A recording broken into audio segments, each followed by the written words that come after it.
문재인 심판입니다. 최재형 왜 홍준표에게 갔을까?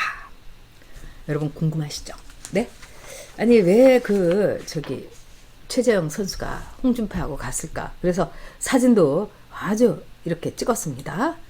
자, 최재형과 홍준표 그러면서 홍준표로서는 너무너무 이제 기뻤겠죠. 또 최재형 선수가 뭐 원래 이제 성격이 뭐라고 할까요? 화끈하거나 뭐 이런 분이 아닌데 뭐 많이 생각해 보겠다 막 이러다가 재다가 이제 홍준표한테 이제 갔으니까 홍준표로서는 뭐라고 했느냐, 역시 도덕성 있는 최재형 후보가 도덕성 있는 나를 알아본다 막 이렇게 홍준표가 이렇게 얘기를 한 겁니다. 자, 그러면 여러분들한테 아주 냉정하게 홍준표 후보가 왜 이 최재형을 낚아챌 수 있었을까? 그 다음에 최재형이 왜 홍준표에게 갔을까?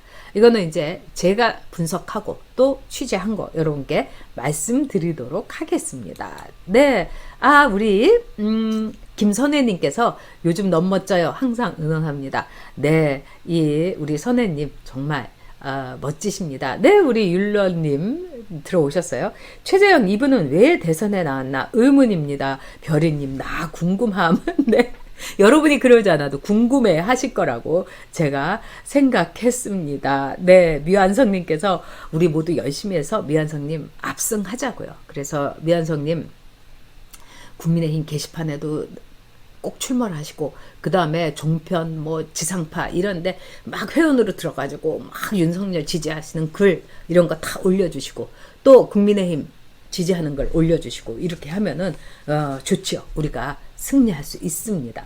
자, 그런데 말입니다. 여러분. 우리 김선혜 님도 우리 이선혜 님도 정말 마음 하나가 우리가 꼭 이겨야 된다. 압승 아니겠습니까? 우리 또 정원이맘님께서 최재형 아직도 공무원 마인드 못 벗음 이건 아닌데 그러셨죠? 자, 앤드리님 점잖은 양반에 실망했어요. 네, 최재형은 정치 입문에서 최악의 악수다. 우리 루다님께서 그러셨고, 네, 최창희님께서 전유영님 윤 후보 지지 감사합니다. 끝까지 수고해 주세요. 응원합니다. 아유, 뭐 저의 할 일을 한 것뿐인데요.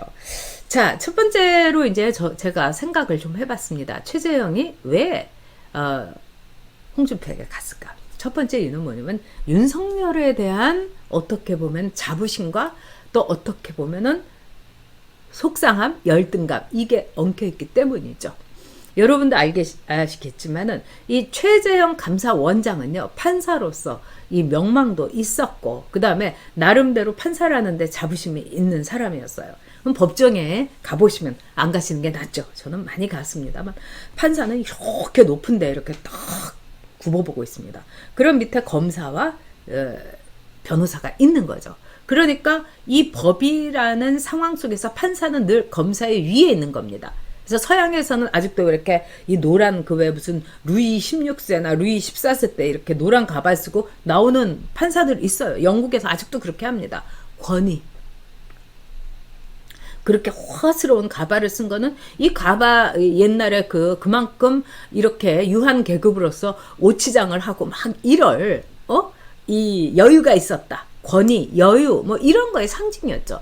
그래서 아마도 윤석열에 대해서 자부심이 있었던 겁니다. 쟤는 검사, 나는 판사. 그래서 모든 판사들은 사실 검사들에 대해서 경찰보다 조금 머리 좋으네 이렇게 생각하는 판사들이 상당히 많아요. 그래서 나름대로 부심이 있었던 거예요. 그런데 웬걸 네가 꼭 들어가기만 해봐 이러면은 윤석열이는 나락이야 이러면서 막 등을 밀었던 정의화 전 국회의장, 그 다음에 그 김진명 작가 이런 사람이 있는데 저는 김진명과 정의화 국회의장이 최재형을 밀었다는 걸 보고 최재형 이제 안 된다 제가 딱 그렇게 생각했어요.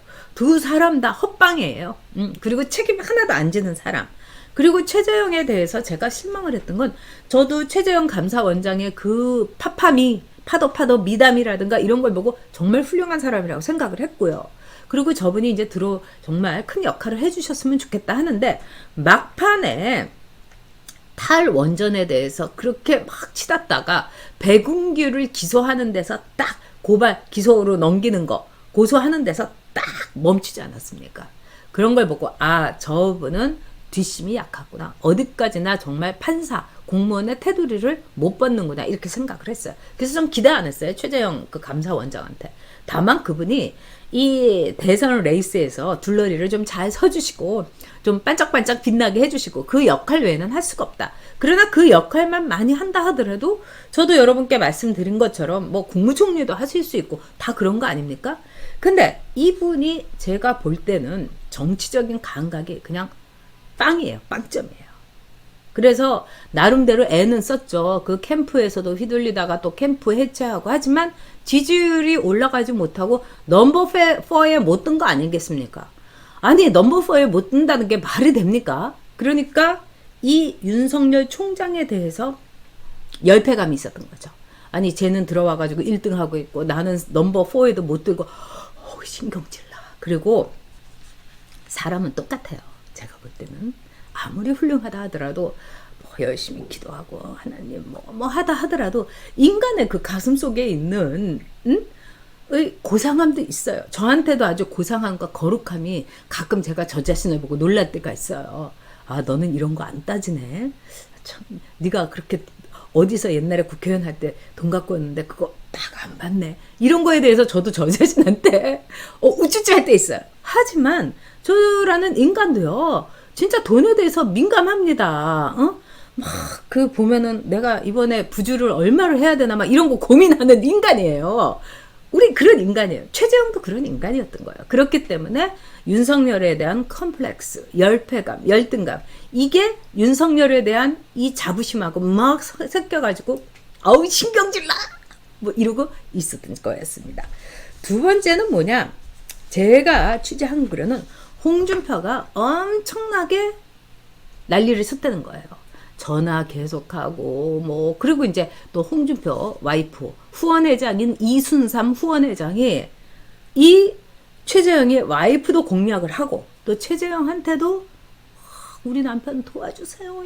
우리 남편이 정말 최 후보님 안 오시면 어쩌을까 이러면서 막 그냥 읍소를 하고 그러니까 완전히 공략을 한 거예요.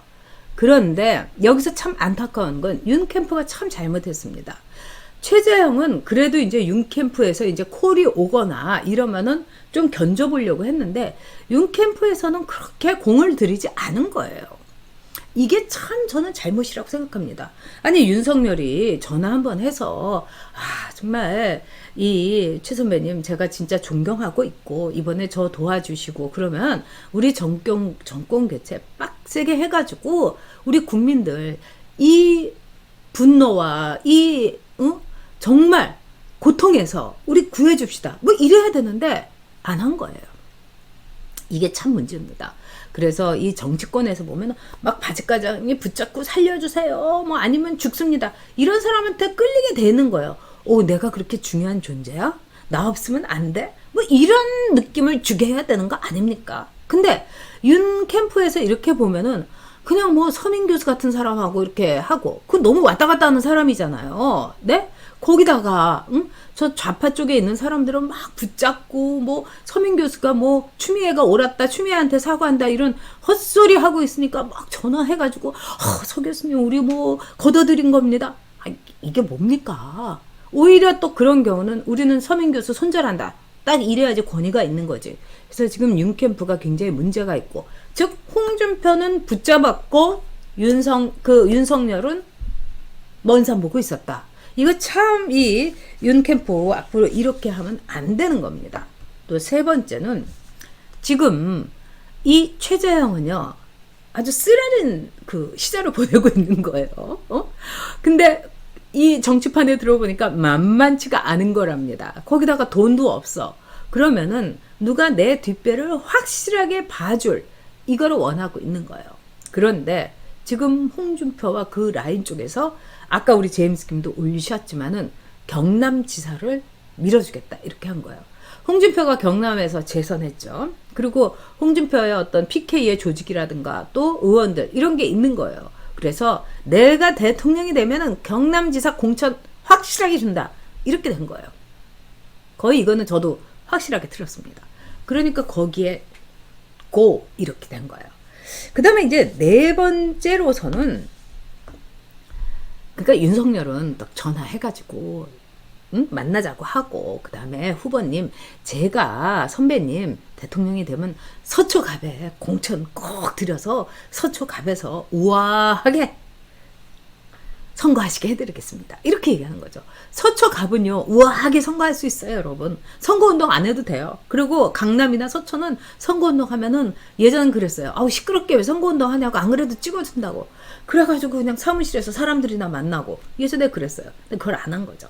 자, 네 번째는 이 제가 볼 때는 도덕성과 도덕성이 있는 홍준표 그 다음에 홍준표 선수가 어떤 이 정권 또 뭐 공약 또 이런 점에서 훨씬 대통령을 잘할 수 있을 거다. 확장성이 있다. 뭐 이런 얘기를 이제 최재형이 내세우면서 뭐라고 얘기했느냐. 무속에 말하자면은 귀를 기울이고 무속 신앙에 끌려가는 후보는 안 된다고 생각한다. 이게 최재형의 속마음이에요. 최재형은 여러분도 잘 아시겠지만 엄청난 독실한 기독교 신자 아니겠습니까? 근데 이제 한국의 기독교에 있어서 제가 보기에는 어떤 포용성 이게 좀 문제가 된다고 생각해요. 우리 이 무속 신앙이라는 거는 무조건 배척할 이게 아닙니다, 여러분. 무속 신앙 그 이 만신들이라든가 저도 무당들 만나본 적이 있는데 지역구에 보면은요 무당한테도 가야 되고요. 또 막 무당 구타는 뭐 지역 행사 같은 게 있어요 영등포에. 그럼 거기 가고 다들 비나이다 하면 저도 비나이다 뭐 이렇게 한 거예요. 그러니까 우리의 그 삶 속에서의 기복 신앙이었던 거죠. 세련된 종교는 아니지만 기복 신앙으로서 이 없고 돈 없고 가난했던 그 우리 그 백성들의 힘이 되어줬던 거예요. 그러면 그 점에 대해서는 뭐 이렇게 껴안으면 되는 거 아닙니까? 그리고 이 방송 듣는 분 가운데서 사주 한번 안 본 분 계세요? 저도 이렇게 요즘은 은행 사이트에 그게 올라와요. 그래서 아이고 오늘도 이렇게 돈만 빠져나갔구나 이런 거 보다가 보면 오늘의 운세 이런 것을 한번 눌러볼 때 있잖아요. 그 정도인 거예요. 근데 이제 최재형 후보는 윤석열이 이렇게 왕자를 이렇게 썼다든가 뭐 이런 거에 대해서 알레르기를 일으키는 거죠. 알러지가 아니라 알레르기를. 사악한 미신을 믿고 있는 후보. 이래 가지고 이런 네 가지 이유를 통해서 제가 볼 때는 이 최재형 후보가 홍준표한테 간 것이 아닌가 이런 생각이 듭니다. 물론 우리는 그 최재형 후보의 이 판단을 존중해야 됩니다. 그건 그 개인의 자유니까요. 이 저의 판단을 많은 분들이 또 존중해 주시는 것처럼. 그러나 참 최재형 후보가 정치적인 감이 진짜 없다. 이런 생각은 제가 듭니다. 그리고 본인이 지금 정치권에 들어와 가지고 별로 고민하지 않고 결정을 한다는 그런 생각이 여러분 들었습니다.